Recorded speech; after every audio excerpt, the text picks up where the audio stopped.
Buongiorno e benvenuti con le informazioni di Telefriuli. In apertura di questa edizione del nostro telegiornale il movimento No Green Pass a Trieste con una notevole partecipazione ieri al corteo nella manifestazione avvenuta ieri sera. Momenti di tensione però si sono avuti davanti alla sede della RAI, il corteo ha proseguito poi fino a Piazza dell'Unità d'Italia anche se non autorizzato. Ci dice tutto Andrea Pierini in questo servizio. Un lungo corteo con diverse anime, dal movimento No Green Pass, dai Novax, passando per il mondo della scuola e fino ai lavoratori portuali. Trieste ancora una volta è stata il cuore della protesta contro l'obbligo della certificazione verde voluta dal governo guidato da Mario Draghi. Tante le anime che sono scese in piazza con picchi di tensione davanti alla sede della RAI, dove alcuni facinorosi hanno lanciato bottiglie e uova e solo la capacità di mediazione della Digos e il togliersi il casco della Celere ha impedito che la situazione degenerasse.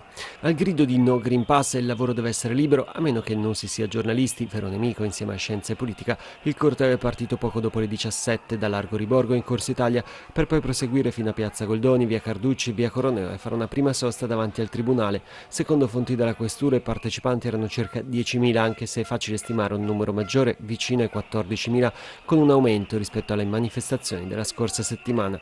Poi il lungo serpentone è arrivato sotto la RAI in piazza Oberdan, dove si sarebbe dovuto fermare. I manifestanti però hanno deciso di proseguire per via Carducci, piazza Goldoni, Corso Italia fino a piazza Unità, dove alla fine è scattato il liberi tutti. La cronaca verso in gravi condizioni è lì trasportato in codice giallo all'ospedale Cattinara di Trieste un operaio di 41 anni, cittadino bulgaro, dipendente di una ditta tedesca che ieri mattina, poco dopo le 11:30, mentre stava lavorando all'interno di un cantiere edile nella zona della fiera di Pordenone, è caduto da un'altezza di circa 2,5 metri ed è rovinato al suolo rimanendo ferito. Non sarebbe in pericolo di vita. Sul posto sono intervenuti i carabinieri della stazione di Pordenone insieme al personale ispettivo dell'azienda sanitaria. L'uomo sarebbe caduto da un carrello elevatore. E ora voltiamo pagina perché da pochi minuti è partita ufficialmente la 68esima edizione di Casa Moderna che proseguirà fino a domenica 10 ottobre. Per noi ha seguito l'inaugurazione Alexis Sabot, a cui diamo la linea. Anche Telefriuli è presente alla 68esima edizione di Casa Moderna, questo lo stand che accoglierà diversi ospiti in questa settimana fino a domenica 10 ottobre dove si terranno trasmissioni dirette dedicate proprio al settore arredo casa. Oggi l'inaugurazione di questa nuova edizione di Casa Moderna. Si riparte in presenza, era importante dare questo messaggio, l'evoluzione digitale continuerà. La continueremo a sostenere come abbiamo fatto in primavera con il bonus 110, ma in questa edizione c'è molta più fisicità e c'è molta più bellezza perché tornano tante grandi aziende, arrivano nuove aziende con delle esposizioni che mi hanno veramente emozionato. Vista stamattina a colpo d'occhio tutto finito, è davvero un'esperienza da vivere questa Casa Moderna. Casa Moderna ritorna in presenza in una casa completamente rinnovata, ma anche con i big che ritornano qui nella nostra regione. Beh, questa è una bella notizia, quest'anno davvero a questa 68esima edizione ritornano i top player della nostra regione. Io ho avuto già modo al Salone di Milano di pregustarmi la Casa Moderna, anche lì eravamo in tantissimi, anche lì abbiamo ricevuto dei segnali molto importanti. Ho apprezzato il restyling in atto, in corso, dopo tanti anni d'attesa del quartiere fieristico. Bello, finalmente, io dico bello, ci voleva. Ma quello che ho apprezzato è davvero gli stand con i grandi nomi del Friuli Venezia Giulia, un settore che è ripartito alla grande sia per quanto riguarda i consumi interni sia per quanto riguarda l'export. La regione vicina, anche qua dobbiamo dirlo, la regione è presente con uno stand nel quale viene promosso il nuovo brand, vengono promossi i voucher Turesta, viene promosso il sistema a casa, quindi regione, sistemi fieristici del Friuli Venezia Giulia, cluster, non dimentichiamo il cluster legno, Casa Legno Arredo, insieme per aiutare i nostri imprenditori a traguardare il futuro con ottimismo e ce la stiamo facendo. Il rilancio economico potrebbe però essere minato dall'aumento delle bollette di gas e luce che ovviamente avranno una ripercussione sulle aziende. Una prima ripercussione però si è avuta già ieri con l'aumento del metano per auto e camion. A Udine in una notte i prezzi sono in alcuni casi raddoppiati, toccando record mai neanche avvicinati. Vediamo. Brutta sorpresa per automobilisti e autisti di mezzi a metano. Dalla sera alla mattina i prezzi sono drasticamente aumentati, in alcuni casi raddoppiati. Ora si paga fino a 2 euro al chilo, quando a malapena a 24 ore di distanza il prezzo era poco più che 1 euro, facendo letteralmente esplodere il costo del pieno del carburante green per eccellenza. Un rincaro con cui i gestori degli impianti di distribuzione stessi hanno dovuto fare i conti imposti dalle case madri. Come qui anche a Fornovo e a Parma, dove sono i proprietari, hanno avuto questa decisione, sì, perché si è spiegato che sono aumentati i costi notevolmente, sì, fino al 31 dicembre, perché dopo avevano altri contratti, altri accordi, insomma, col metano. Però sì, fino a ieri non si sapeva di quanto, ecco. E stamattina è stata veramente una sorpresa per molti, e tutti quelli che sono venuti qua, insomma, ecco. I clienti stamattina cosa hanno detto arrivando qui a fare rifornimento? Guarda, gli unici che hanno fatto rifornimento è che andavano di fretta e non avevano tempo di andare da altre parti, ma molti sono andati, sì, sono migrati in altra parte. E chi ancora non ha visto aumentare drasticamente il prezzo del metano lo vedrà aumentare nei prossimi giorni. Per noi hanno già mandato un'email e hanno chiamato stamattina che diventa da uno proprio 40 centesimi un giorno all'altro. Ieri era 1,05 e hanno mandato ieri sera che da oggi abbiamo messo 1,09 centesimi, 4 centesimi, domani diventerà 40 centesimi in più. 40 centesimi in più in una notte? In una notte, sì, può essere che io penso che andrà anche 2 euro, non siamo noi qua a gestire i prezzi, loro mandano email e poi li chiamano.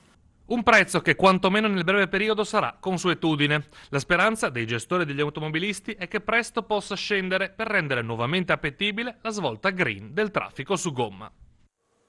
E ora ci spostiamo a Zugliano, al centro Balducci, dove continua il convegno Se la retta via è smarrita, uniamoci per rivedere le stelle. Nel convegno, tra i temi affrontati, l'accoglienza, la pace e i diritti umani. Oggi un laboratorio con gli studenti delle scuole medie. Lotti, l'accoglienza, lo sguardo sul futuro, la pace, l'umanità incontra la creatività dei ragazzi, l'arte, le parole. Oggi stiamo facendo un laboratorio del futuro.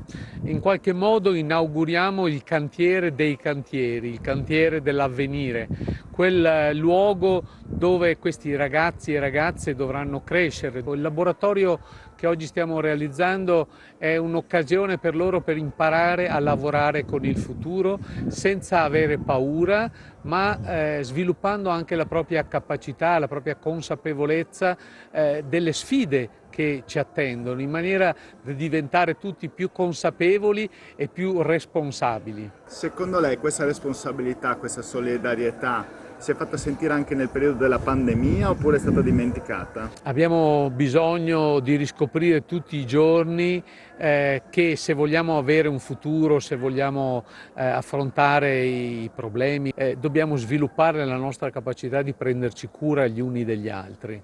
Non è solo solidarietà, è proprio prenderci cura. La cura è il contrario dell'indifferenza, del me ne frego, del penso solo a me stesso.